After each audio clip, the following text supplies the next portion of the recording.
आज होणाऱ्या देशव्यापी संपात छत्रपती संभाजीनगर शहरातील मुख्य पोस्ट ऑफिस येथील टपाल कर्मचारी देशामध्ये कामगार विरोधी कायदे आणून कामगार विरोधी कारवाई सध्या केंद्र सरकार करत असल्याचा आरोप कामगारांनी केला आहे। पोस्ट ऑफिस कायदा 2023 आणला असून तो रद्द करावा। 8व्या वेतन आयोगाची समिती लवकरात लवकर नियुक्त करावी। जुनी पेन्शन योजना लागू करावी आणि एनपीएस आणि यूपीएस पेन्शन योजना रद्द करण्यात याव्या। पेन्शनधारक कर्मचाऱ्यांसाठी कमिटेशन कालावधी 15 वर्षावरून 12 वर्ष कमी करावा। पोस्टल कर्मचाऱ्यांचे खासगीकरण बंद करावे। अशा विविध मागण्यांसाठी देशव्यापी संपात टपाल कर्मचारी सहभागी झाल्याचं यावेळी युनियनचे अध्यक्ष देवेंद्र परदेशी यांनी सांगितलंय।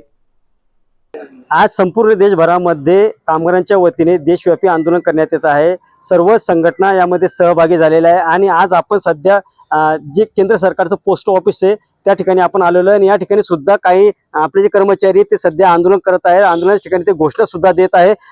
कशा पद्धतीच्या घोषणा देत थोडं गोष्ट चालू तर आपण पाहत आहात की पाठीमागे अशा पद्धतीने घोषणा देणे सुरू आहे। ते कामगारावरील हल्ले आहे, कामगारावरील जे अत्याचार आहे त्याच्या विरोधात हा स्ट्राईक आहे किंवा हे देशव्यापी हा बंद आहे। या देशव्यापी बंद मध्ये विविध संघटना या सामील झालेल्या आहेत। तर या संघटनेचे काही कार्यकर्ते किंवा जे अध्यक्ष आपण त्यांच्याशी चर्चा करणार आहोत कशा पद्धतीने आपला हा संप आहे आणि कोणत्या संघटनांमध्ये सामील आहे आणि किती कशा पद्धतीच्या मागण्या आहेत। काय सांगाल आपण, काय मागणी आपल्या प्रमुख? आमची मागणी सर्वात प्रथम आयडीसी रद्द करा म्हणून आहे। हे आयडीसीचं भूत आमच्या डोक्यावर आणलेले सेक्शनल डिमांड आहे आमची। तसं तर आम्ही कॉमन डिमांड घेऊन आज केंद्रीय कर्मचारी सगळे संपावर उतरलेलो आहोत। हे पोस्टाचं त्यांनी आता खाजगीकरण दरवाजापर्यंत आणून ठेवलेले आयडीसीच्या रूपाने हे आयडीसी बंद करा म्हणून ही मागणी आमची। सर्वात मोठी महत्वाची मागणी आमची 8वा वेतन आयोग लागू करा। त्याच्या ज्या कमिटी तुम्ही गठन केली तिला काम करण्याची परवानगी द्या। लवकरात लवकर त्यांच्याकडून अहवाल घेऊन ह्या केंद्रीय कामगारांना 8वा वेतन आयोग लागू करा ही मागणी आहे सर्वात महत्वाची। दुसरी महत्वाची मागणी आमची जुनी पेन्शन योजना लागू करा म्हणून आहे।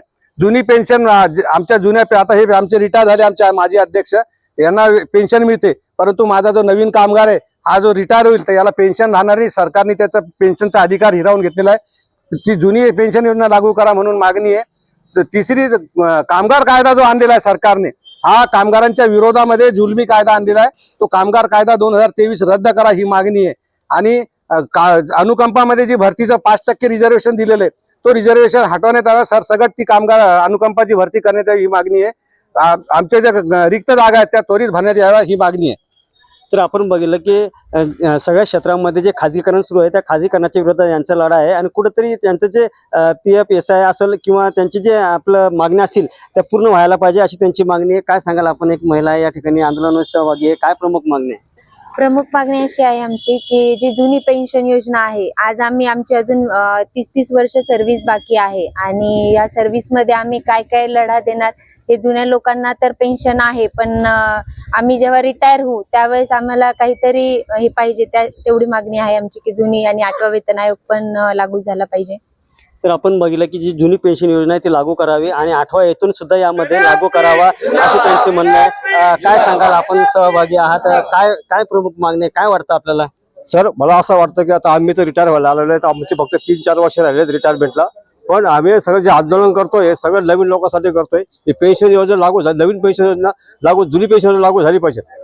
तर आपण बघितलं की या ठिकाणी जी जुनी पेन्शन योजना आहे ती लागू झाली पाहिजे। काही जुने कर्मचारी आहे ज्यांनी 30-30 वर्ष या सर्व्हिसमध्ये सेवेमध्ये आपलं योगदान दिलेलं आहे त्यांना आहे, पण जी नवीन भरती झालेली आहे त्यांच्यासाठी कुठेतरी जुनी पेन्शन योजना लागू झाली पाहिजे। काय सांगाल, आपण या संपात सहभागी आहात, किती वर्षापासून आपण सर्व्हिस करताय आणि काय वाटतं आपल्याला याबद्दल? मी 30 वर्षापासून सर्व्हिस करतोय, चालू आहे आता सध्या। तर मला ते काढण्यात आले किंवा तुमची वय कमी झाली म्हणून काढा, तर मला काही मिळालं नाही याच्या अगोदर। तर आपण बघितलं की 30 वर्ष सर्व्हिस करून सुद्धा यांना कामावून कमी करण्यात आलेलं आहे। काय सांगाल, आज आपण या संपात सहभागी आहे, काय प्रमुख मागणी आहे आपल्या, काय म्हणणं आहे? आम्हाला कामीच्या पावत्या मिळाल्या पाहिजे। महिन्याच्या महिन्याला आमच्या बंद केल्या होत्या, रोजंदारीवर काढलं होतं आम्हाला आणि पेन्शन लागू जर काढलंच तर एका वेळेला रिटर्न झालं तर। आज पूर्ण आयुष्य या ठिकाणी काम करण्यामध्ये खर्च केलेलं आहे। 30-40 वर्ष या पोस्ट ऑफिस मध्ये काम करण्याला झालेलं आहे, तरी शासन यांच्या मागण्या मान्य करत नाहीये। आणखी काही कर्मचारी, काय सांगाल आपली काय प्रमुख मागणी? आम्हाला casual part time casual labour मध्ये आम्ही, तर आम्हाला कायमस्वरूपी करावे। तर आपण बघितलं की या ठिकाणी जो संप पुकारण्यात आलेला आहे देशव्यापी, कुठेतरी कामगारांच्या विरुद्ध अन्याय अत्याचार होत आहे आणि त्या अन्याय अत्याचाराच्या विरोधात हा संप या ठिकाणी पुकारण्यात आलेला आहे आणि यामध्ये पोस्टल जे कर्मचारी आहेत ते सर्व सहभागी झालेले आहे. आणि सरकारला काय सांगू इच्छितो आपण यातून? सरकारला आम्ही हे सांगू इच्छितो की आज कामगारामध्ये भरपूर असंतोष पसरलेला आहे आणि सरकारने आमच्या मागण्यावरती त्वरित विचार करावा आणि कामगारामध्ये जो असंतोष पसरलेला आहे त्याला कुठेतरी ते कमी करण्याचा प्रयत्न सरकारने करावा. सरकारला जी झोपी गेलेलं सरकार आहे त्या सरकारला जाग येईल. ह्या आजच्या संपामुळे जर सरकारला जाग नाही आली तर यापुढे आम्ही बेमुदत संप केल्याशिवाय राहणार नाही, हे सरकारला आम्ही सांगू इच्छितो.